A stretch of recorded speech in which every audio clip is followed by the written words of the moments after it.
they've got all their streams synced up. Delays are all set. And it will be a Druid versus Paladin. Paladin for Realz, Druid for StrifeCro. StrifeCro known as one of the biggest innovators for Druid, dating all the way back to the beta, where he was the one putting interesting tech choices like Wild Pyromancer and all these weird stuff. Like, he was playing Scenarios before other people were playing Scenarios, and they were like, well, why even that card? Isn't it expensive and kind of clucky? And then StrifeCro kind of just showed us the demonstration of why it's so powerful. So, he's very comfortable with this class. At the same time, Realz has shown great proficiency with Paladin, despite not having a big team base, because it seems like Cloud9 likes Paladin, but I'm not really sure about Mana Grind as a whole. Yeah, Paladin makes a lot of sense here as the lead too, because I think it's the weakest deck of his three, and it's also pretty neutral versus his opponent's lineup. I think that StrifeCro really wants to. Oh my gosh! What a hand! I was about to talk about how good 2 innervates is, except for when you have a 1-drop and a 2-drop as your draws. But when you pick up Violet Teacher right off the bat, is this a turn 1 Violet Teacher innervate Power of the Wild? Or is this a turn 2 Violet Teacher? And then I guess it's better on turn 2 because you get your Argent Squire under it as well. That was the most excited I've ever seen StrifeCro. Ever. I've seen StrifeCro win tournaments. I've seen StrifeCro hang out at parties. I've seen him almost on top of the world, and nothing trumps that Violet Teacher draw. Wow. Oh my gosh. I think, yeah, you do go for a big play now. Oh, man. Oh my gosh. You even have removal the following turn. Do you coin here, or do you save the coin? No, you just coin. Oh my All in, baby. Look at Realz, and I don't blame him. My goodness, this is a man, silly start. How do you even do with this? I don't know. This might be the best start in the game. This might, I guess if that swipe was an Argent Squire, it would have been a little bit better. But I think that this is, the best possible start that you can get. Wow, look at it. He drew a Consecrate, though. Consecration. Oh my gosh. Wait, hold on. StrifeCro. Wow, okay, he gets that Argent Squire, so he has something to do this turn. But all of a sudden, because of that Consecration draw, all of a sudden, StrifeCro won't be able to do as much damage as he thought, because this Consecration will clean up a lot. That is an excellent top deck.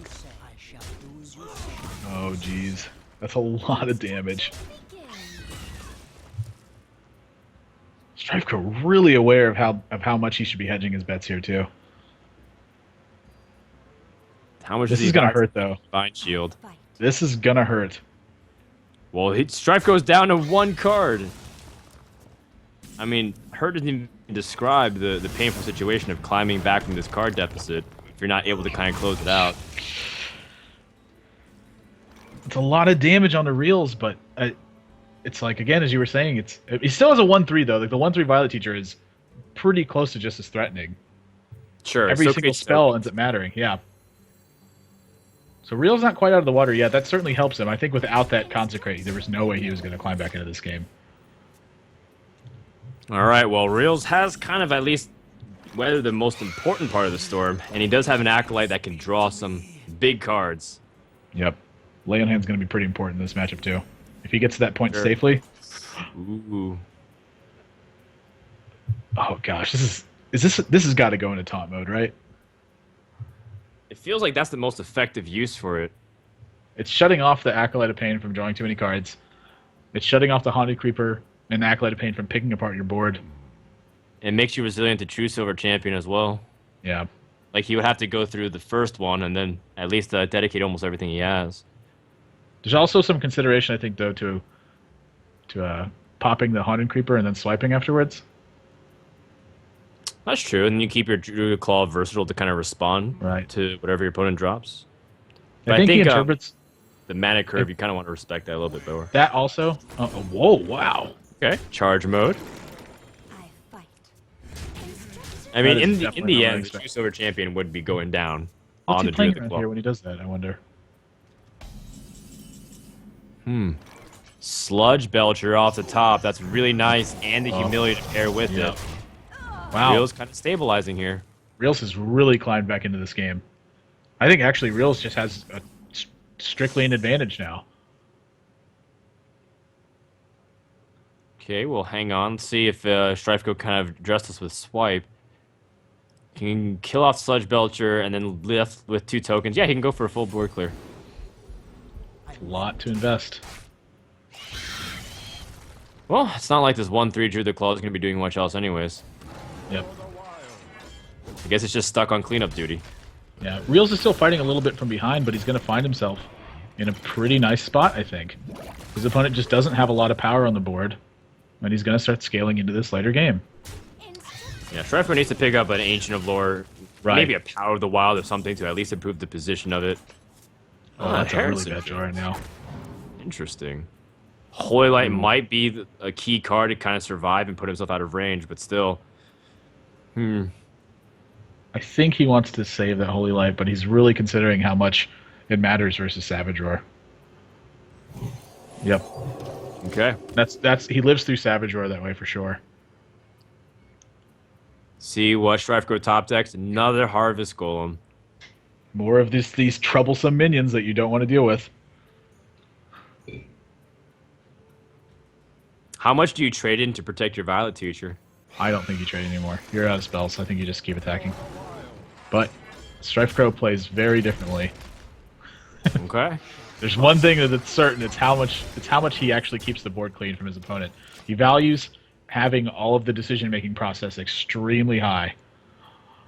All right, Realz, what's it going to be? It's still kind of struggling under pressure. He's got a lot of stuff that's reactive.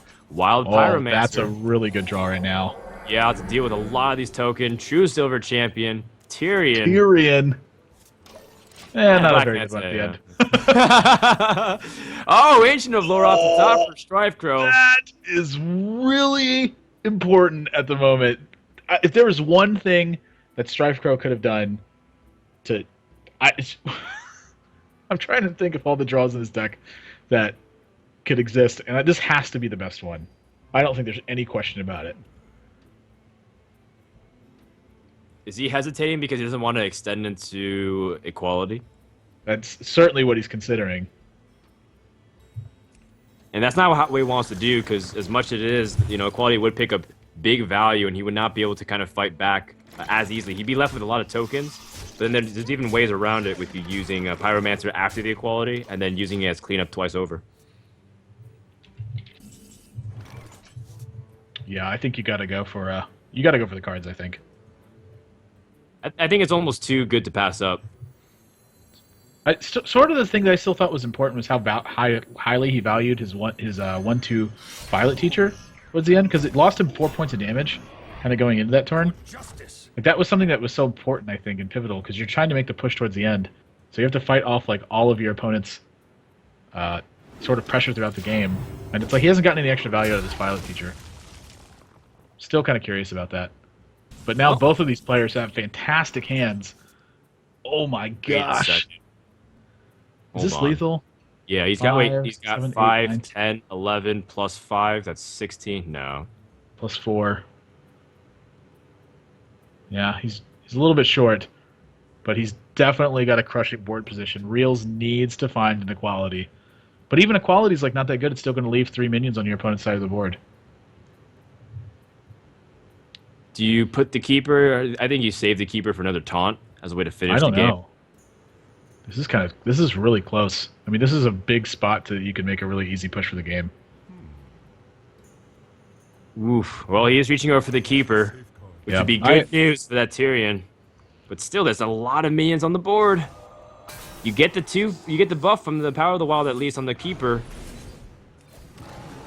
My gosh. Yep. I agree. To the dome. Do you hedge your bets whatsoever? Yeah, I don't think so. I think you just go for it. This is so much damage. Like, how does your opponent recover from this much damage? This is the thing. This is something else that he does. Is he finds the right turn to swap from keeping control of his opponent's board and then going for the throat right at the end.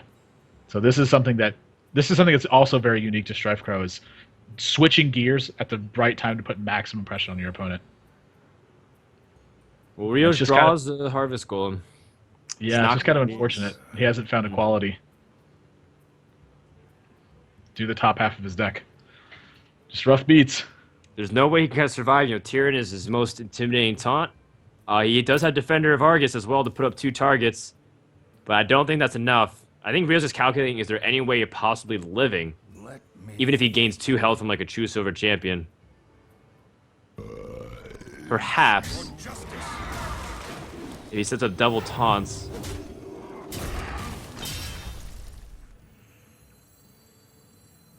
Maybe he still can. This is the most he can possibly taunt. But we know that he's holding Swipe, which is his ticket to end the game. I think Realz is just going to not even want to see it. He knows his opponent has way too many outs. Well, at least he gets the end. After that start, I agree with that. It's just, I think at the end of the day, what's so important is just making sure that handlock lines up against Miracle Rogue. I don't want to risk it at this point. He's going to think differently. But I'm pretty surprised he actually chooses this. I wonder why he doesn't go with Druid. Maybe his Druid is weak to Token Druid, and that's why he's not doing it. A very interesting choice, though. And I certainly would agree with mulliganing all these cards. I think you're searching for basically your big 4 drops and then Hellfire. Sure.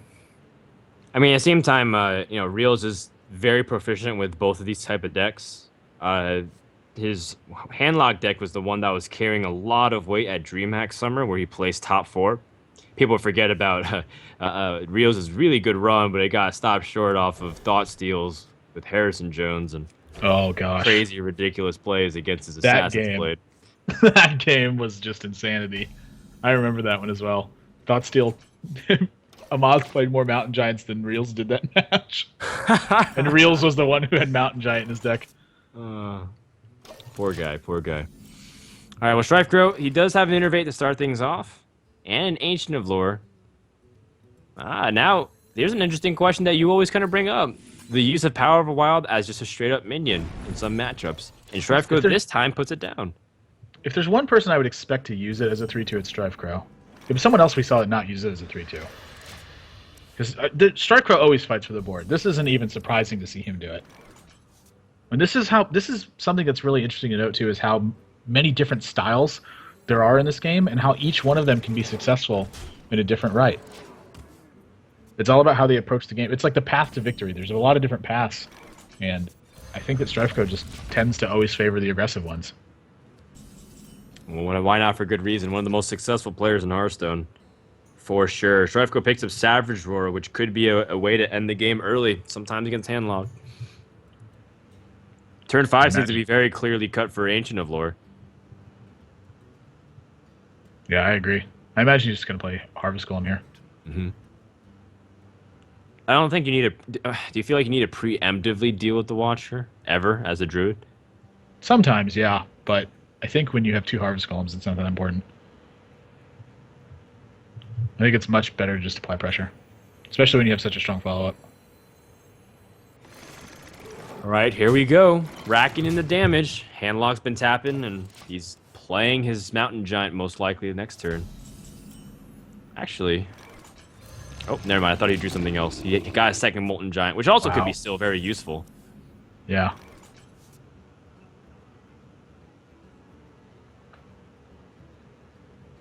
This is kind of tough now, too.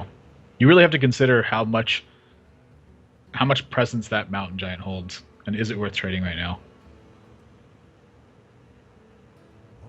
Yeah, I think you can utilize your removal spells to kind of push out the Mountain Giant. That way it doesn't become stronger or even at worse. Hit back and be able to get taunted up with something like a Faceless or something in following turns. And then all of a sudden it becomes like an incredible wall to go push through. It's a play that you see a lot from Handlock decks, is they follow up Mountain Giant with Faceless Manipulator, and suddenly you're facing down 16-16, and that's one that's really hard to overcome. Oh, I wonder if he's going to Savage Roar here, actually. You Savage Roar, but then you put your opponent at 12 with the Harvest Golem? Actually, maybe even 10. I think, if he Savage Roars, I think there's a lot of merit to killing the Ancient Watcher. Okay, so he's not going to Savage Roar. I would have been very surprised if he did, but he was certainly thinking about it. Flirting with the idea, but Yep. I think it's just too good as a way to kind of finish the game if you have an opportunity. Right. You want to use that to push through taunts. Now, here's another question, too, though, is how aggressively he's going to choose to use this Innervate on the next turn. Like, say he draws a card that's not particularly good. Is he still going to innervate out this Ancient Allure? I think so. I don't think there's like merit to keeping the innervate too long. The only exception would be if you want to keep it for like a combo if you have it. So I mean, the Ancient Allure is all right. I think you're kind of okay with him playing like Siphon Soul in the following turn. Yep.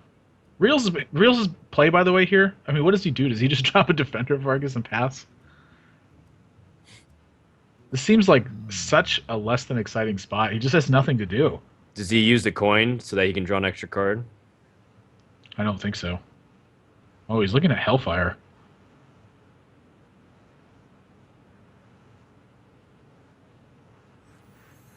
Yeah, I think he feels kind of nervous about this. He's really afraid of Black Knight, it feels like. Well, I think he might do that exchange, see if he can draw something better. Oh. It would put him down to 15. Second Soulfire. Coin, Defender of Argus. So he does effectively use coin to draw an extra card. And now these Molten Giants are getting really close to being active. Violet Teacher off the top. You have to be thinking about Shadow Flame at this point, right? Yeah. But I think it effectively does the same thing either way. You're putting in a 5 health creature and kind of just waiting for your opponent to do something. I think you do Suicide the Damage Golem to kind of make sure he doesn't get Mortal Coiled. Right. And then just kind of take it from there. In which case, I think the Ancient of Lore is better just because you can draw cards and see what you can do in response. Maybe you do pick up something like Black Knight if StrifeCro has it. Oh, man, this is a tough spot. None of his plays feel very good at all. At the same time, he's also not really taking some damage, too. Sometimes as Druid, you've taken a little bit of damage early on from Handlock. So at the same time, you feel like there's even... Like, they have such a big hand, and you get closer to 10 mana. There is this weird scenario where you might get bursted down. So StrifeCro still has this really big early lead in terms of the health life, so that way he's not feeling too much pressure to, like, make something happen at the moment. Yep. He was considering using 2 damage on the Ancient Watcher there, and just finishing it off. Okay. Oh, he is using that damage. Huh. All right. Not quite what I expected, but a pretty strong board position to be in. Well, assuming his opponent doesn't have a way to deal with it immediately. Yep. I think this is the best position he can put himself in, though. Oh my gosh. Whoa, the Hellfire allows him to play a Giant. So he trades in the Defender of Argus to the 3/5 Hellfires, and then Giants, and then, oh my gosh. Do you Soulfire afterwards? To kill off the Soulfire the 2/1. Last week we saw a play where Savitz could have Soulfired a 1/1 and ended up losing to the 1/1 instead. That is true. Yeah, because his opponent had Power Overwhelmings in their hand. Oh, we forgot the possibility of life tapping as well, so he can play double Giant. Oh, jeez. Whoa. Now that is a big play. Oh my gosh. I don't think he's Soulfire, but... I wouldn't blame him if he did. You do lose to Swipe if you don't Soulfire, though, so he is going to Soulfire. Yeah, I actually do Soulfire, because you lose to Swipe and Savage Roar. And that's one of the only ways you lose in the spot. Whoa, guess what? Oh my gosh. If he didn't Soulfire, he would have lost the game. That is a big-time read. Big-time read from Realz. That is master-level play. Okay, well, StrifeCro, he's facing down 16 damage. If the opponent has any way to put 12 together, he could be in trouble.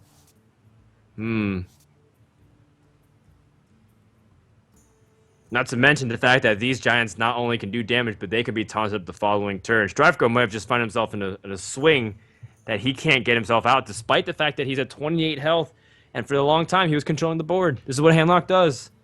Every single time. Double Molten Giant is just... I think it's just too big of a turn. Like, he's facing down... He's facing down potential lethal next turn, by the way. If his opponent had something like Leroy Power Overwhelming Soulfire. But obviously he has no way to play around that, so he's got to think about how he can work on ending this game. Maybe his idea is also that if he gets Force of Nature, he can combo into it. Yep. Oh my gosh. Or try to innovate into it. Now, if you're Realz here, you have 2 different routes.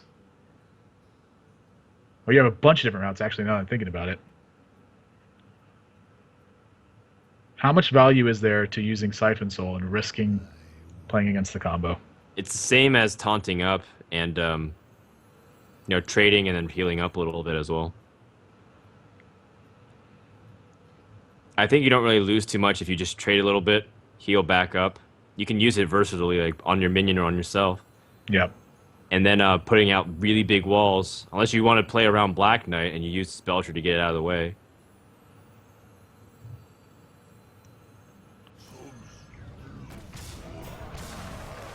Either way, it's still very intimidating.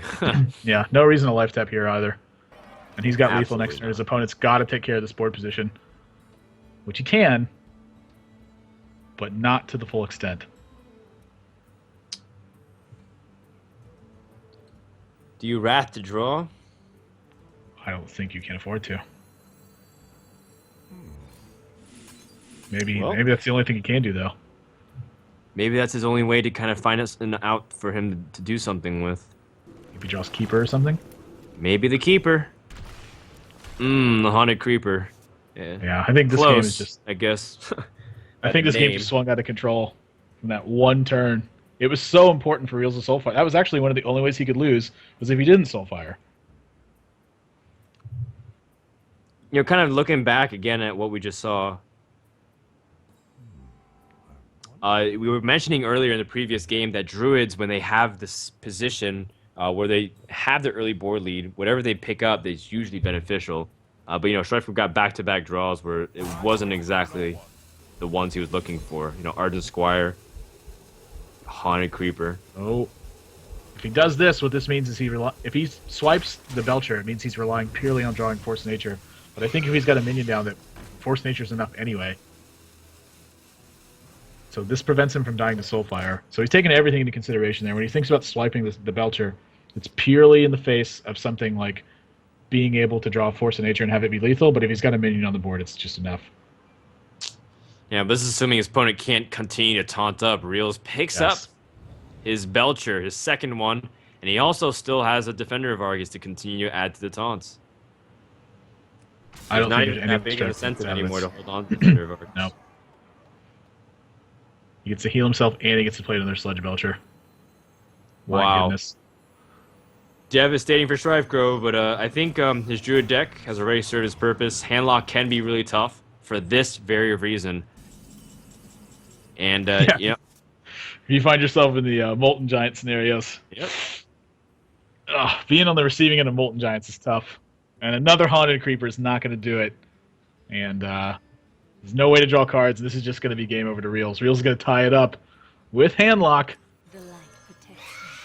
And StrifeCro doesn't exactly have the easiest answers. He still has Paladin, which can be very effective, but he also still has that Miracle Rogue. So if for some reason something goes disastrously, how do you kind of expect to be able to climb back from that? StrifeCro drops game number 2, and Realz ties it up. Yeah, it's kind of a tough game. I think that Rogue is certainly not what you want to queue up against Handlock at the moment. So you're just going with... You can see what these guys are going to do to open up the game. It is the Paladin, but as expected, pretty decent opening hand for Realz. He does have the Twilight Drake and the Mountain Giant right off the bat. Yeah, this is a pretty good one. I'd be pretty surprised to see him mulligan Black Knight here as well. He knows that Sludge Belcher's in his opponent's deck. He knows that Tyrion's in his opponent's deck. And it's one of those cards he needs to... Again, so we were talking about, he needs to get minions that are good at applying pressure, but aren't necessarily critical to his strategy. And try to pull removal with those spells and move from there. I think so, too. I think it's a really good keep. And he ends up having it in his hand anyways. StrifeCro, in the meantime, does have answers to Giants. I think he didn't... Did he even mulligan anything whatsoever on his end? I don't think he did, actually. Well, it's not bad. The Humility can answer the Giant. You have the Acolyte to keep the draws up. One thing that we also saw StrifeCro in his Paladin deck is he has synergies with that Acolyte with an Undead Ghoul. It's something that's been explored in Warrior, but also maybe a little bit in Paladin as well. The 1/1s add up quickly, too. They feel like they don't, but these 1/1s really start adding up. It's sometimes your reach to be able to trade with these Giants/Drakes as well. If you have a little bit of that damage with True Silver, and all of a sudden you have like 2 tokens and, like a Harvest Golem or something, and that allows you to reach And you don't even have to spend your premium removal in order to address it. Yeah, this is another one of those spots that we were talking about too, with how important it is for Realz to be having these early game cards that can try to force out removal from his opponents. Like StrifeCro doesn't want to use Humility here. He doesn't want to use Consecration. Does he just kind of let the Earthen Ring Farseer do what Earthen Ring Farseer does? If he Humilities, I imagine that Wild Pyromancer is almost certainly going with it. Like he can play Wild Pyromancer, Humility, the Earthen Ring Farseer. That'll deal a damage, and then he can draw a card from Acolyte, attack again with Acolyte, draw another card. Yeah, he actually probably is going to use Pyromancer now I think about it, because that's a lot of cards to draw off of Acolyte. Alright, well, that's what he chooses. I like it. Not bad. Huh. He is kind of resilient to the AoE, and it kind of pans into everything else. It is a little bit hard because he doesn't have a direct answer to this Mountain Giant, at least not yet. But he might draw into something that allows him to stall. You know, for example, this... I don't know, he does have the Belcher. Excuse me, I thought he was on 4 mana. Yeah, this is sort of the stuff that StrifeCro wanted to do too, is if his opponent is getting in these positions, he's in the same spot where he wants to be using cards that are effectively going to act as removal spells before he uses actual removal spells. So he's a little bit... I think he's not reluctant to use a Humility in that situation, because it's so good against the Giant. The card draw is just worth too much in that position, though. He's actually thinking about how he can just kill this Giant straight away. I think it's a good idea probably to attack this Wild Pyromancer in. Ooh, Loatheb. At the same time, if he's been kind of watching close, have we seen that Mortal Coil from Realz? So are you really afraid of it anymore? How much does that intel actually come into play? It's still hard to discount it. I mean, you've played so many games versus Miracle Rogue. I'm sorry, versus Handlock, where they've had Mortal Coil the entire time. I don't think it's like out of your head that your opponent doesn't have Miracle. I'm sorry, that your opponent doesn't have Mortal Coil yet, because we still haven't seen it from Realz. I keep saying Miracle Coil. We still haven't seen Mortal Coil from Realz. I honestly don't think he's running it anymore. Well, how about this? Second Giant. Forget Mortal Coil. Yep. If you play the second Giant, do you smash for 8, or do you trade into the Loatheb? I don't know how much the 8 damage really matters in the face of the Paladin. And I think if you get Peacekeepered and then the Loatheb stays alive, then you're looking at a pretty rough spot. But at the same time, you do get that 8 damage in, you force the Paladin. I don't know. It depends on how fast you want to play this matchup. I don't think you have to play it that fast. It's kind of a control versus control. That's sort of where I'm sitting too. He does pick up Leroy. I think if he had more pieces to combo in his hand, he definitely would be more aggressive. But since he's only got Leroy in his hand right now, he probably is going to be taking a more defensive route. Man, Rios is also taking his time too. He likes putting his shirt over his mouth, by the way. That's just like the real thing to do. It feels like that's what he does when he gets nervous. When he has to make tough decisions, you know? Yeah. He likes doing that. Him and Sixo are the two guys that like to do that the most, from what I've seen on streams. It's a good Sunwalker turn. You're a little bit worried about stuff like Black Knight and Siphon Soul, but you know, how many other options do you have? Yeah, it's not very often where you can force a Giant to trade life really inefficiently and you have a Sunwalker that's very effective. That's like a high value Divine Shield. Actually, I think Belcher's probably better if you're going to play that first. And then this is the other alternative play I was going to mention is he can start drawing more cards off this Acolyte. Because he wants to dig for Equality too. That's something that's really important. Equality and Aldor Peacekeeper. Both of those cards are pretty critical at the moment. Sure. Ooh. Okay, Soulfire. I don't think he wants to play that right now. No, but I definitely don't think he's going to Black Knight. You just saw Belchers, you saw Sunwalkers, and you know Tyrion's in, so you Black Knight the Undead Ghoul. If he plays Twilight Drake first, he may be using Soulfire. Because otherwise, you would just attack first, right? Sure. I mean, you can get that damage in immediately anyways. You can kind of accept the fact that your opponent's going to draw a card, so you don't have to kind of worry too much about denying that. Well, he's thinking about whether or not he can deal 8 damage to this Giant. Like, if he plays the Twilight Drake first, he wants more health from the Drake. And this is sort of a weird play. Wow, that's a perfect discard too, by the way. Those Watchers those are the least valuable cards in this matchup. He gets a Loatheb of his own! Wow. Well, he's going to choose to put the Drake. The Lothar timing could be super critical, especially if he has a big board and equality consecrations are kind of out the window. You force him to have Pyro and the equality. StrifeCro's just a few points of mana off making some really big plays.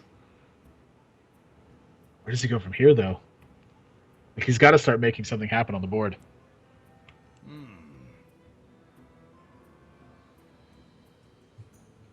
Now, because he's kind of also spent some of his lower cost minions, his turns have gotten much clunkier because of how much everything costs. Yeah. That's kind of the downside of playing some of these smaller mana creatures in order to draw. Like, you can completely understand from his point of view, but it is a little bit trickier in that respect. Start chipping away with the True Silver Champion, or just develop it and pass. It feels weird to attack with True Silver here. I wouldn't really understand the plan if you decide to attack with it. Yeah, there's really nothing that you can benefit other than the fact that you don't want to take extra damage as much if you're going to be swinging twice at the giant. Like if twice the giant, Defender of Argus. Yeah, twice the giant makes, I think, the most sense. He's really weighing attacking the Drake, I think, though. How much it's worth to be able to get a second attack in next turn. Frankly, I don't think it's worth it. That's going to be handy later on. Wow, he's got Siphon Soul and Black Knight now. And this looks like it's going to be a Lothar turn. Because... Oh, yeah. Well, again, though, there is a lot of merit still. I keep touching on this at the beginning of the match and then wanting to vary my play. There's a lot of benefit, again, to using these less important minions before you use your important ones. If he forces out remove, like imagine if he forces an equality with this board, and then having an Earthen Ring Farseer out. I still like Lothar though. Lothar just feels like a good spot to play it. Your opponent has no way when you do this to effectively kill Lothar or to kill the Twilight Drake. So you're able to force an equality with just this board position and then move forward from there. All right, Realz picks up a... Finish your thought? Yeah, I was going to say he also gets in a bunch of points of damage when he plays it this way too, because the opponent can't play a spell. So he just has 10 points of power on the board, which is pretty, I think, big enough. Like, how much more do you need? It's enough of a threat that StrifeCro has to address it. Yeah. I mean, you're saying a lot of good stuff, so I was just kind of like absorbing what you were saying, and it makes total sense that Lothar, the timing of it's just so specific, and kind of continues to build because people always think of it as his ability, but they forget how imposing sometimes the 5/5 body is, because almost anything that comes out, you can kill it. Sen'jin gets killed. His Belcher will get killed. The Sunwalker is at 5 health as well. I think that Defender of Argus is actually a pretty important draw right now. It hits some really important damage numbers for you to be able to trade appropriately. Yep. And it's not like overextending into the board either. He's still got 10 cards in his hand. He can't even life tap right now. Well, he could, but we have all... I mean, it would definitely go into... I mean, I'd probably make RDU feel a little bit better after that little misstep at IEM Shenzhen.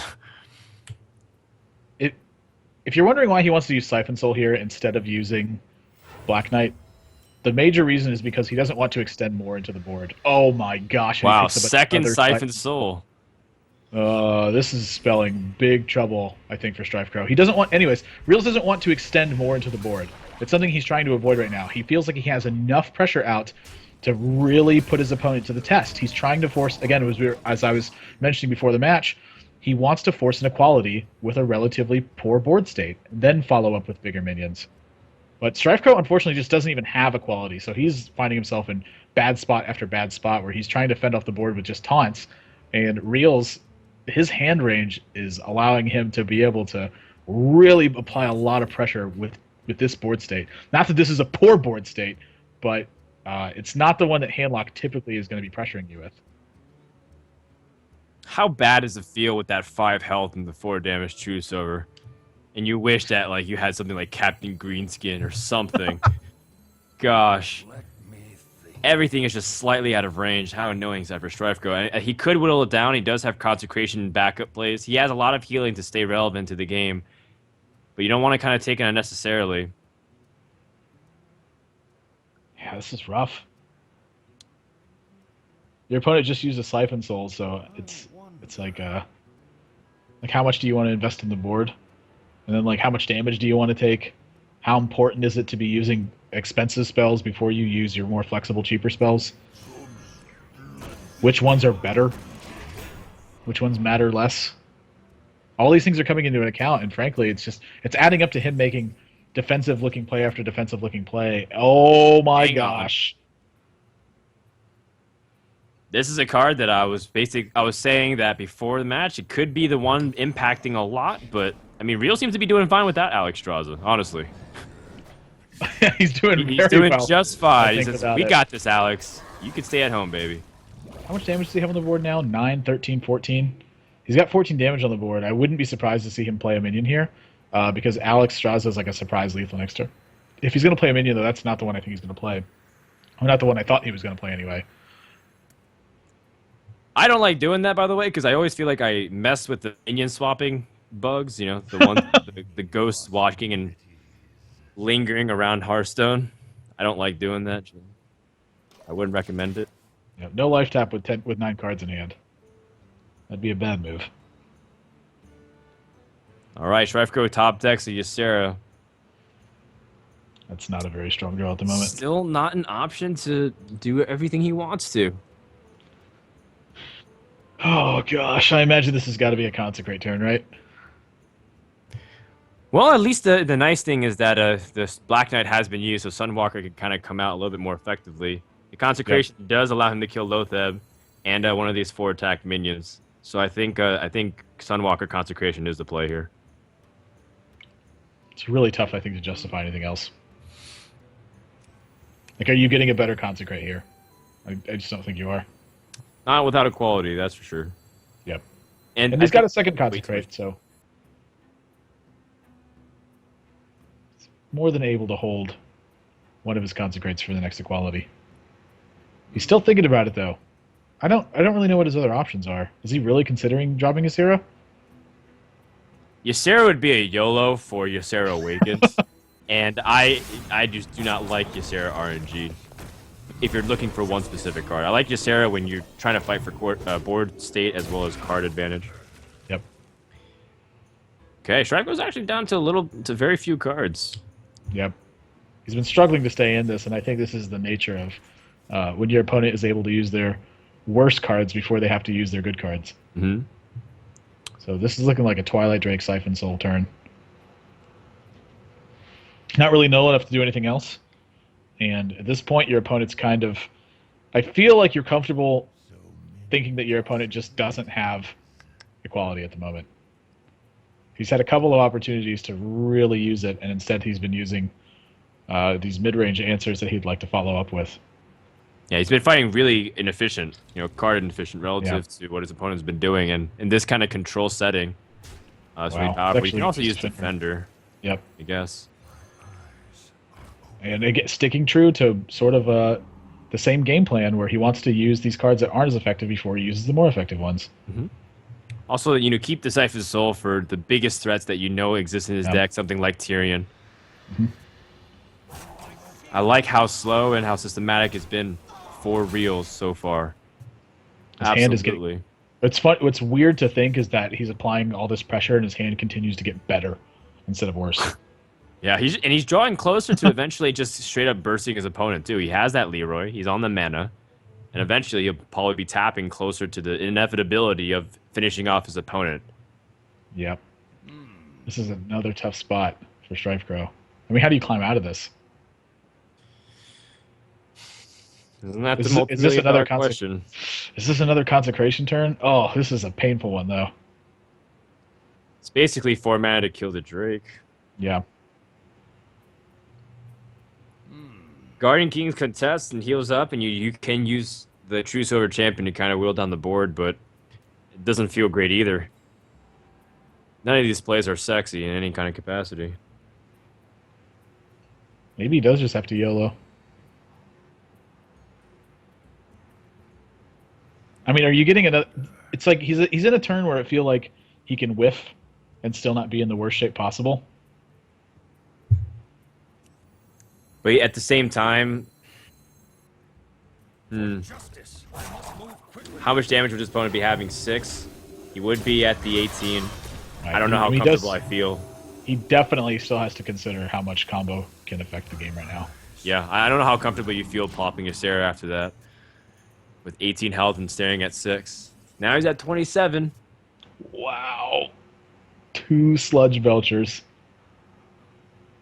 My god, this handlock deck has so many annoying minions now. Is he just going to Alex instead, though? There's a lot of merit, I think, to using Alexstrasza here. Your opponent just healed for 9. Well, you're doing 12 damage straight to the face. And putting an 8/8 on the board. Where it's pretty apparent that your opponent is struggling to really put things together. We have 3 cards left. I like Alex. Yeah. And I think Realz likes it too. Now, the second question, I like is this pressing 4/4 for going to damage the as face? well. Or is the 4/4 going into the 3/3? I like pressing for damage. You have Leroy. There's a very high chance you have a way to draw into Power Overwhelming or Soulfire of some capacity. Yep, he's going for it. Even if this fails, look at his backup plan. He's got 2 Sludge Belchers, a Twilight Drake, a Siphon Soul, Shadow Flame, Molten Giant. This game has been very one-sided. StrifeCro's managed to find a way to fight through it and kind of stay in it, but this game has been all Realz. Tearing off the top, StrifeCro somehow eluded all of his equalities. At this point, it's not sad, it's impressive. From the Hearthstone engine. I have no idea how he's done this. He's drawn through so much of his deck. He's counting. He's getting the bad news that he's 1 damage off of killing this Alexstrasza. Yeah, I don't think it's an option. Well, it wasn't pretty, but I think... Oh, wait, no, never mind. He needs an Iron Beak Owl, because he has the dim. Wait, 14, Oh, 15, wait, an Iron Beak Owl! Oh my gosh. That's 10. That's only 16 damage, though. Oh, I totally thought that the Shadow Flame was a power overwhelming based off the color of it. That is my bad. But still not good at all for StrifeCro because the Iron Beak Owl allowed him to deal with it. It still prevents a 5/5 weapon or 5/3 weapon from coming into play. Deals 8 points of damage. Jeez Louise. And look at this. Realz is even going to protect his Alexstrasza with a taunted Iron Beak Owl. Yep. Well, you know, if equality wasn't coming, he certainly wasn't getting it at this point. Yeah, that's a brutal spot. He's still forcing his opponent to have something, though. Still fighting well. I think you got to give it well played to StrifeCro here. I think he did everything he could to try to stay in this game. But Realz understood his game plan at every step of the way. And has just asserted complete domination. I think it's really difficult to kind of be where he was and stay alive as much as possible. StrifeCro drops this game, and Realz is going to be able to jump out. The game is ready to go, and let's jump into the mulligans to find out if StrifeCro is eliminated here, and will Realz be the one advancing, or shall we go to Game 5, which seems appropriate for these 2 players of the caliber. I know StrifeCro is super confident with Miracle as well. He's one of those guys, he says, he never loses when he has Auctioneer. He's like one of those guys who says, like, I just don't feel like I lose, ever, if he has the Auctioneer. He's touting something like a 95% win rate with Auctioneer. Yeah. I think I heard him say once. Something bananas like that. It's just absurd. So if you're a StrifeCro fan already, pretty good odds. Since he has a coin, he has a Gadget Stand.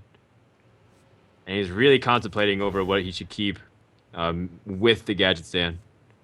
Realz considering keeping Molten Giant here. I'm a little bit surprised by that. There's no way he accounts for it being a backspace. No, there's no way. I don't think so. No. Then the Molten Giant, then what kind of keep is that for, then? I don't know. He's really upset with his hand, though. He's drawn... Oh, that's brutal. He's drawn 2 of his situational 6s and his Leroy Jenkins in the top 4 cards of his deck. Yeah, he's essentially He does have a Mountain Giant, though. Yeah, he does have a Mountain Giant, though. Okay, and the 2 cards he drew, not bad. StrifeCro's hand continues to get better, though. Wow, look at this hand. Plenty of stuff to do, although still, there's going to be a Mountain Giant coming down soon. This is a tough matchup. Ooh, Soulfire. That's a good draw.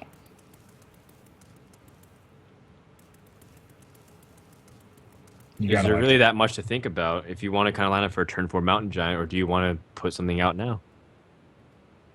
I think something he's thinking about is if he can draw any removal spells with an Ancient Watcher on the board. Maybe the backstab already beforehand. Right. Save the Mountain Giant the heartache of having to deal with it. Yeah. I think it's probably a little bit worse right now, though, because there is something else to consider. I was just about to mention Shadowflame. Is how important it is to have access to Shadowflame on Ancient Watcher, which isn't like the best deal in the world for you, but it's a way to at least weather the storm that Auctioneer presents. Now, Preparation comes into hand. That's always a nice draw. Coin, Preparation, and Auctioneer. You just need some spells to go with it. All right, well, Realz has the Mountain Giant. Ooh, he loses the Watcher, so he can't go for a Shadowflame play. That's kind of unfortunate. Yeah, and he was hoping to do something like the Black Knight, because that was or one useless. Of his 2 Siphon Souls. Sure. But not a bad spot to be in, though, because StrifeCro does not have a lot of business in his hand outside of just the ability to generate a lot of value through minions.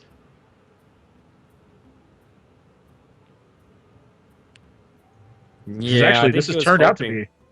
Yeah, this has been a rough pan out. Hoping he would probably get something like Eviscerate or something like that. Maybe Sap. But this Farseer doesn't exactly present him the best option at the moment. Nope. This is tough. Do you push out a 5-drop here? That's what he's thinking about, is how important is his next 5-drop, and which one does he play? A lot of things are coming into consideration right now.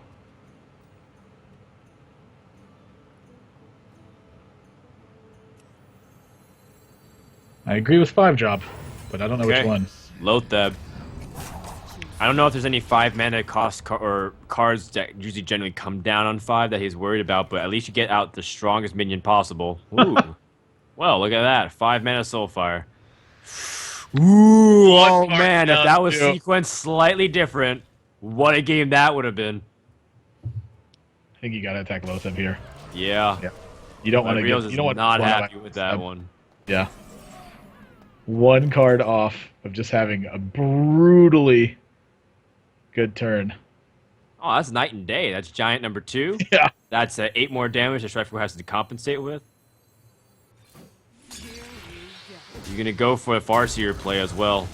Yep. StrifeCro's found himself now in, I think, what I would consider a very favorable spot. I think so. He's got draws. He's got bodies to kind of put out. And Realz, on the flip side, Realz doesn't have anything to do. He's got stuff to respond to people. As much as it sucks to Siphon Soul here, it's probably right. Like, your hand's just so clunky, and you need to get stuff out of your hand, and you don't want to take damage where you don't have to. You don't like playing like a Black Knight and Soulfiring? I think Black Knight's okay. I don't know if he Soulfires, though, if he plays Black Knight. Because at that point, it's like, does he want to discard any more of these cards? That's sort of where my main consideration is which one of these cards can he afford to discard right now? Because all of these are going to come into effect. He still needs to grind through his opponent. Oh, wow. Fan of Knives. The draws can be very real with the gadget stand very soon. Oh man, gosh. he trusted his preparation gadget stand. Oh gosh. Get that. Realz is on 7 mana. You know what? Realz actually is still going to be able to weather this storm potentially. Ooh. Ooh. Wow. That's pretty disruptive, so that way StrifeCro can't go off next turn with a bunch of draws. He's Soulfire here for sure. Absolutely. He wants to discard it. Oh, that's the worst one to discard. Oh, he needed that for Black Knight again. He needed that for Leroy Shadowflame later in the game. Oh my gosh. StrifeCro, though, does not have a very strong turn here. Yeah. The gadget stand won't have to wait 1 extra turn. You know, he also had Leroy Faceless, so that also eliminates his burst potential late game. So many options. And StrifeCro somehow, you know, the fact that this turn is kind of defunct, he still has good tools at his disposal. You know, losing the Leroy off that Soulfire has to make you feel pretty good. Oh yeah. It takes a lot of pressure off of his life total. Then there's no race anymore. It's just a simple control versus the combo game. Right. StrifeCro's really considering using this Leroy here.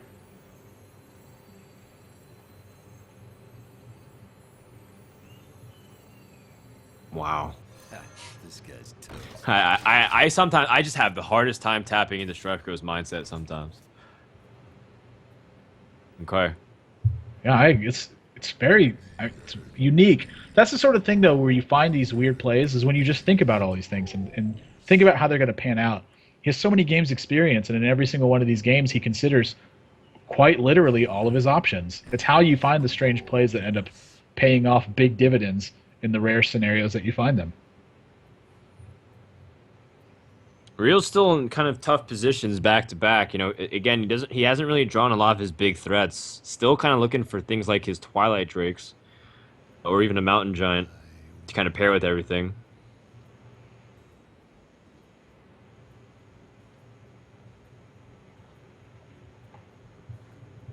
Gosh, this is a tough turn too. I think it's really important to get this Sludge Belcher out.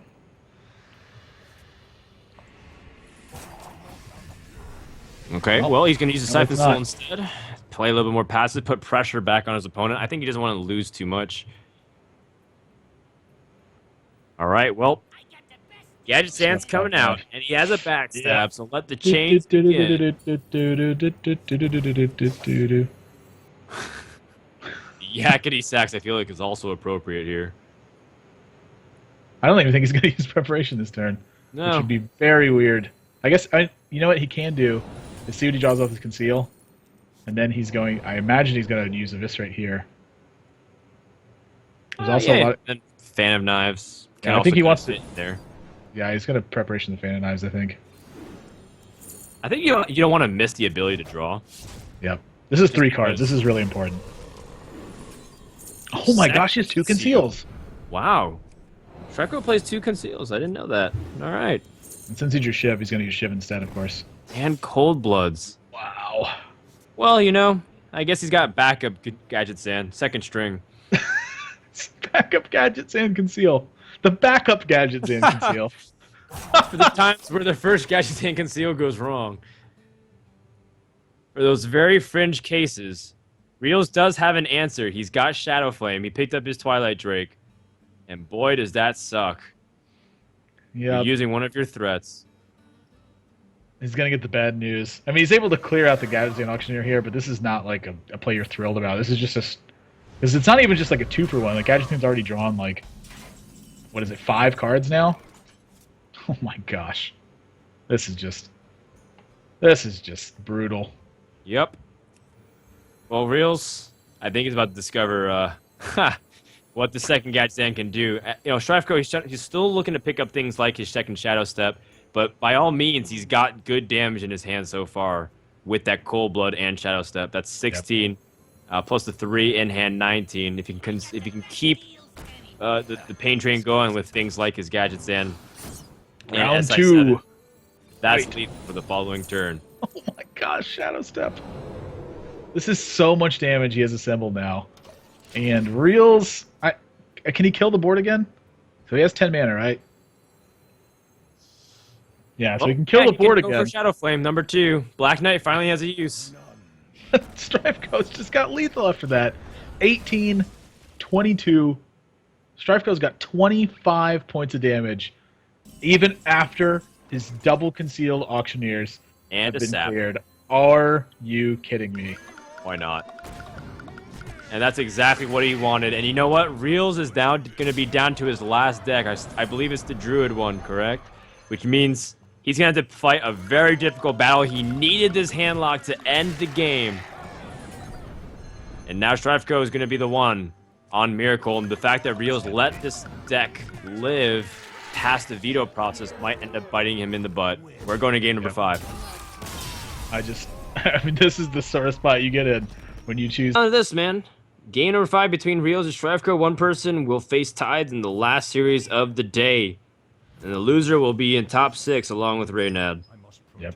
That Chillin Yeti sort of gives you all the information you need that he's playing a mid-range druid that wants to scale into powerful minions and then finish their opponent off.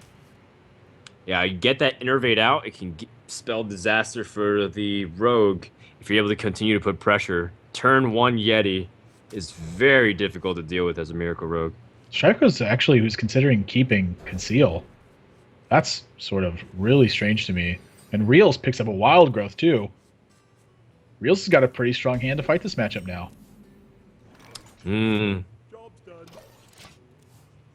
Yeah, you know, StrifeCro, he has sap, which can be effective, but not when Realz is going to curve out really nicely. He doesn't need necessarily something like Innervate. But StrifeCro picked up his gadgets, Zan.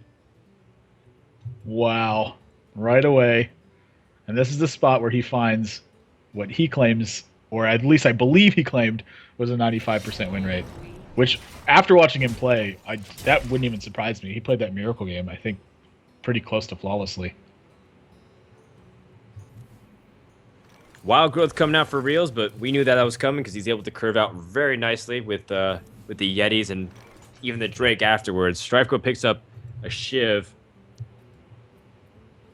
How far does he want to keep cycle, or does he want to save that for gadgets? And I think you read Dagger though for sure. Yep. This is something that's sort of weird to see, is when StrifeCro doesn't just play a minion without getting a battle cry effect. Right, we're so used to him. We're so used to him going for board control, but you know, you play to the Miracle strengths. SI7 agent with the backstab is just too powerful, especially when you can just kill off the Yeti right here. Yep. Wow, and he picks up a preparation too. Oh man, everything's lining up so well. Because then if Realz innervates something out really intimidating, if with mid-range, say he picks up Karen or something, then the sap is here as well. Oh man. This is looking like bad news for Realz. Oh, he picks up the combo though. Okay, so then at least now he has something to work towards, and he can push this Keeper the Grove to start doing some damage. Yep. It's also something to note here.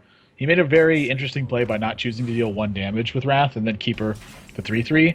And because he drew combo, that really influenced the way he's going to approach this game afterwards. He just wants to push for damage now. If he gets his opponent to the 14 range, he's got a way to kill him. So if he can force his opponent to kind of have to take care of his minions along the entire step of the way, he's going to find himself at a big advantage. And I think that's exactly what he's trying to do. Man, Loteb is really powerful against Druid. They can't use immediate responses to it to try to remove. Realz is going to most likely dig. I don't think Defender of Argus is really that strong. Unless you want to move with Keeper the Grove. Well, I was going to say, I think there's a lot of merit to considering keepering and using the hero power on the Lotheb as well, but he needs to stick to his... Wow, an Argent Commander. Yeah, he needs to stick to this plan of just trying to attack his opponent and sort of pseudo-forcing his minions to have taunt. And wow, a Conceal is drawn! That is a huge draw right now, because now StrifeCro doesn't even have to Shadow Step this Lotheb to protect it for a turn. This is Gadget Zan, prep, sap the Azure Drake, attack the 2/4, and then Conceal? Sounds good to me. And then going into turn 9, he has Shadow Step on the Lotheb to prevent him from even getting blown out by... Oh my gosh. Wow. And he has ways to keep up the draws as well. With the Shivs in the following turns, he can draw a lot of cards. Double preparation. Oh no. Realz is leaning back in his chair. I think he realizes that this could be the start of the end. Oh my gosh. How on earth is Realz going to get himself out of this? Maybe he draws into Eviscerate. He can save the sap if there's a big taunter like Ancient of War. Second prep. Pretty devastating once again. Realz getting more unsettled by the second. There's the Eviscerate. Oh my gosh. What can you do if you're Realz? You just have to kind of keep pressing. 7 mana, still so far from the destination. All you need is 2 simple mana crystals, but you feel like you can never get there. Leroy top deck for StrifeCro. Is that lethal? 12, 16, 25, 26 damage, it looks like to me. Is that 1 damage off lethal? Yeah, I think that is 1 damage. If it is 26. So he's got 12 with Leroy Shadow Step, 16 with Cold Blood, 25, 20 is 1 damage off lethal. You know, I don't know if he actually probably counted really quick, but he was almost quick to dismiss that. Yeah, it's not often you feel like you have just, 27 points of damage lying around on turn 7. But if there's a tech that needs to count it, boy oh boy. If he's this close, I like Shadow Stepping Lotheb right here. Attacking, Shadow Stepping. I don't even think he needs to. Oh my gosh, he's got so much pressure. I don't even think he needs a Cold Blood. I actually would save Cold Blood here. You have everything you need. You just Van Cleef. I just threaten with Van Cleef. Like, what else do you need to do? Well, you just need to set up for a way that Leroy can be successful in the following turns. I think you want the Cold Blood to press, like if your opponent has something like Ancient of War, it helps you push through with the Cold Blood. Yeah, this is just, I don't think there's anything Realz can do to get out of this game. Here we go. Realz Okay, would need well- to drop 2 copies of Innervate to actually win the game here. Yeah, off that one single top deck, he gets the Harvest Golem, which isn't what he wanted. And Realz is going to concede. And that is the end of his run. StrifeCro advanced to